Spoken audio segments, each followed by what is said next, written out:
আমরা এর আগে যেমনটা জানাচ্ছিলাম যে ঢাকা টাঙ্গাইল মহাসড়কের রাবনা থেকে যমুনা সেতু পর্যন্ত অন্তত ২০ কিলোমিটার জুড়ে দীর্ঘ যানজটের সৃষ্টি হয়েছে, ভোগান্তিতে পড়েছেন সেখানকার যাত্রীরা। আমরা সেই খবর জানবো। আবার আমাদের সাথে যুক্ত হয়েছেন সহকর্মী এম এ রাজ্জাক।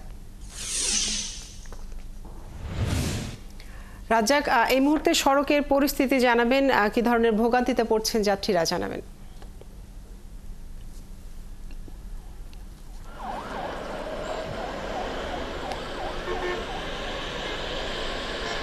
কাজরি, কিছুক্ষণ আগেই আমার পেছনটায় যেমন যানবাহনের লম্বা সারি ছিল, এখন কিন্তু সেই সারিটি নেই।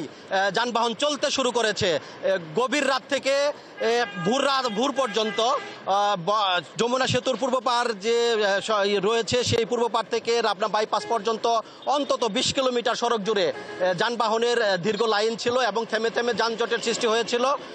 এই যানজটে আটকা পড়ে যানবাহনের যাত্রীরা কিন্তু চরম দুর্ভোগ পোহাতে হয়েছে তাদের। দেখতে পাচ্ছেন এই মুহূর্তে যানবাহন কিন্তু চলছে, স্বাভাবিক গতিতে যানবাহন চলতে পারছে। তবে এই মহাসড়কের ২০ কিলোমিটার এলাকা জুড়েই কখন যে যানবাহন থমকে যায় এটি বলা মুশকিল।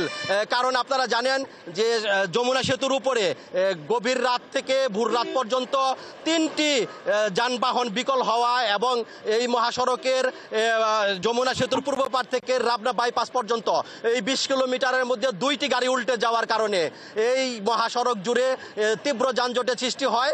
এই যানজট নিরসনে জেলা পুলিশ এবং হাইওয়ে পুলিশ তারা কিন্তু কাজ করছে। তারপরেও এই মহাসড়কের যে ধারণ ক্ষমতা তার চেয়ে অধিক পরিমাণ যানবাহন এই মহাসড়ক দিয়ে চলাচল করার কারণে কিন্তু এই যানজটের সৃষ্টি হচ্ছে। এটি কিন্তু গতকাল যেমনটি পুলিশের আইজিপি বলেছেন যে পরিমাণ যানবাহন এই বছর এই মহাসড়কে যাচ্ছে এটি কিন্তু এই যানবাহনের ধারণ ক্ষমতার বাইরে চলে গেছে সড়কের, এটি কিন্তু তিনিও বলেছেন। কিছুক্ষণ আগেও আমার কথা হয়েছে টাঙ্গাইলের পুলিশ সুপারের সাথে, তিনি যেটি বলেছেন যে ঢাকা থেকে অধিক পরিমাণ যে যানবাহন যে সকল যানবাহনের ফিটনেস নেই এবং এই মহাসড়কে লক্কর ঝক্কর যে বাসগুলো চলার কথা না সেটিও কিন্তু গত রাত থেকে এই মহাসড়কে চলছে, যে কারণে রাস্তার মাঝখানে যানবাহন বিকল হওয়া, যানবাহন উল্টে যাওয়া, এই সকল অনাকাঙ্ক্ষিত ঘটনার কারণে এই সড়কে এর যে সেতুর পূর্ব পার থেকে রাবনার বাইপাস পর্যন্ত অন্তত ২০ কিলোমিটার এলাকা জুড়ে যানবাহনের দীর্ঘ লাইন এবং মাঝে মাঝে থেমে থেমে যানজটের সৃষ্টি হয়। এই যানজটের সৃষ্টি হওয়ার কারণে যানবাহনের চালক এবং যাত্রীরা চরম দুর্ভোগের মধ্যে পড়ে। কিছুক্ষণ আগে আমার কয়েকজন যানবাহনের চালকের সাথে কথা হয়েছে কাজুরি, তারা যেটি বলেছে যে গত রাতে তারা ঢাকা থেকে রওনা হয়েছেন, কেউ কেউ গতকাল দুপুরে চট্টগ্রাম থেকে রওনা হয়েছেন, এখন পর্যন্ত তারা এলাঙ্গার সীমানায় এসে পৌঁছেছে।